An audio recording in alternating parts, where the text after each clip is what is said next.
Good evening to all the students of B.Ed first year 2019 to 2021,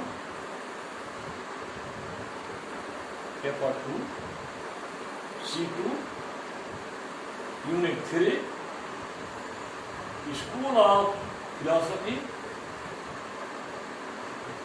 Humanism, Lecture 27। Question मानवतावादी दर्शन की विवेचना करें। यह हम लोगों के सेकंड पेपर का अंतिम प्रश्न है।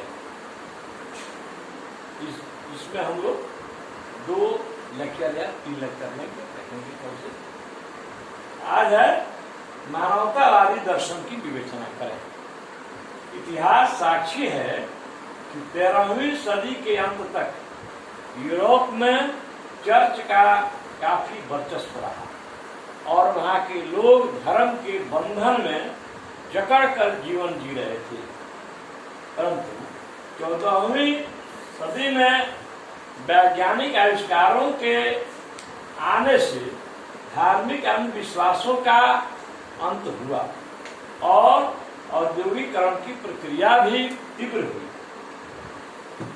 लोग परलोक की कल्पना को त्याग कर इहलोक के भौतिक सुखों की ओर मुखातिब प्रवृत्त।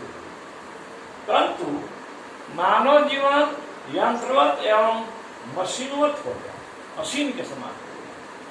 फलस्वरूप दुखमय जीवन की शुरुआत हुई।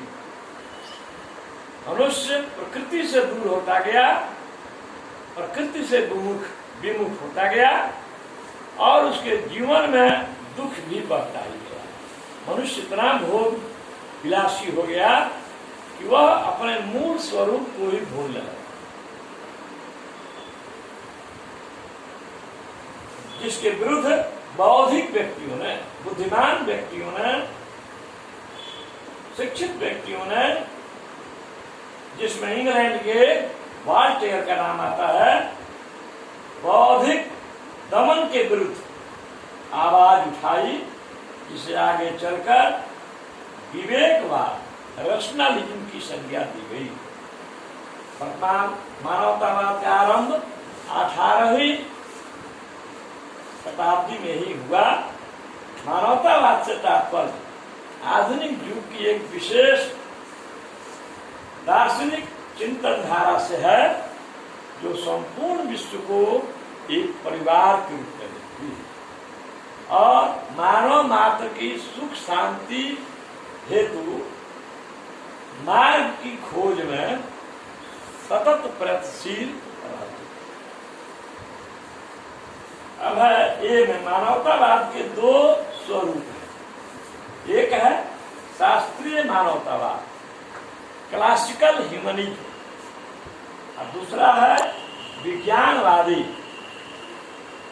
Scientific humanism. क्लासिकल ह्यूमनिज्म जो है वह मानव की संस्कृति का पक्षधर है, परंतु मानव को संस्कृति के बंधनों से, संकीर्णता से मुक्त देखना है। इसीलिए इसे विज्ञान विरोधी मानवतावाद या शास्त्रीय मानवतावाद भी। दूसरा है विज्ञानवादी मानवतावाद। विज्ञानवादी मानवतावाद जिससे मनुष्य की भौतिक सुखों की प्राप्ति। यहाँ हम बता दें, मनुष्य के 2 प्रकार के सुख होते हैं, एक आत्मिक सुख और एक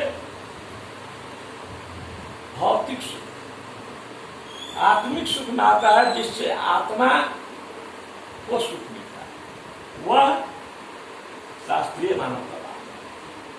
और विज्ञानवादी मानवतावाद मनुष्य को वस्तुओं का सुख देता है।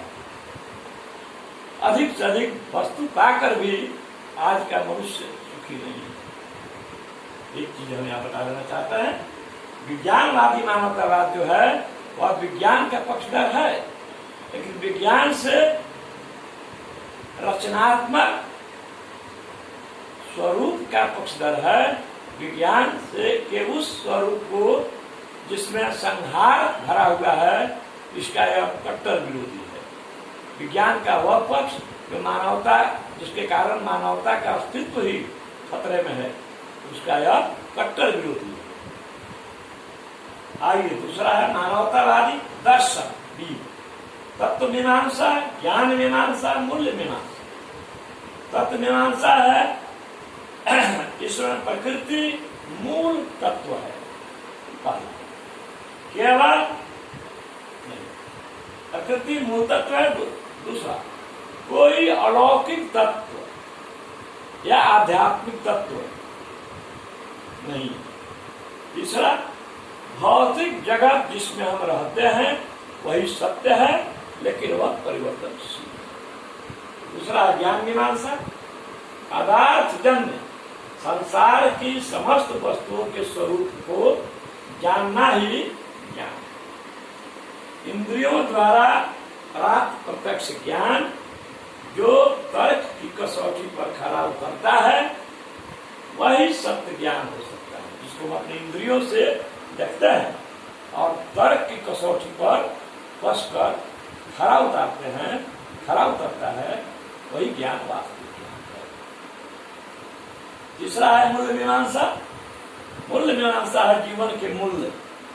इसमें है सबकी भलाई, सर्वे भवन्तु सुखिनः। हमारे देश का नारा रहा है कि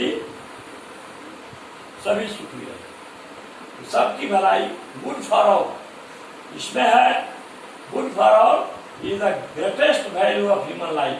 मानव जीवन का सबसे बड़ा मूल्य जो है वह सबकी भलाई, सब अच्छे रहे, प्रेम, सहयोग, दया, सहानुभूति इत्यादि की भावना एक दूसरे के प्रति हो, यही सर्वोत्तम है। अब आइए मानवतावाद की परिभाषा। मानवतावाद पाश्चात्य दर्शन की वह विचारधारा है जो इस संसार को प्रकृति द्वारा निर्मित मानती है। ईश्वर द्वारा निर्मित यह संसार नहीं है, प्रकृति द्वारा। और यह भी मानती है कि यह भौतिक जगत ही सत्य है, इसके अतिरिक्त अलावा कोई आध्यात्मिक जगत नहीं है। यह विचारधारा, यह दर्शन आत्मा, परमात्मा, स्वर्ग, नरक जैसे संपत्तियों पर, संकल्पनाओं पर विचार नहीं करती और यह मानती है कि मानव जीवन का मूल उद्देश्य सुखपूर्वक एवं शांतिपूर्वक जीवन है, जिसे सबकी अच्छाई हेतु सोचने और कार्य करने से प्राप्त किया सकता है। जीवन सुखमय तभी हो सकता है जब हम दूसरे के प्रति अच्छा दृष्टिकोण रखते हैं। आइए मानवतावाद के मूल सिद्धांत है। पहला है कि संसार की कोई नियामक सत्ता नहीं है, कोई पूर्व निर्धारित सत्ता नहीं, अगर है तो प्रकृति द्वारा निर्मित नियामक सत्ता। दूसरा, भौतिक जगत ही सत्य है, कोई परलोक नहीं है, कोई ऊपर लोक नहीं है, केवल भौतिक जगत जिसमें हम रहते हैं वही सत्य है, जिसका हम अपने इंद्रियों द्वारा ज्ञान प्राप्त करते हैं, वही सत्य है। तीसरा, ईश्वर का कोई अस्तित्व नहीं है, कोई ईश्वर नहीं होता।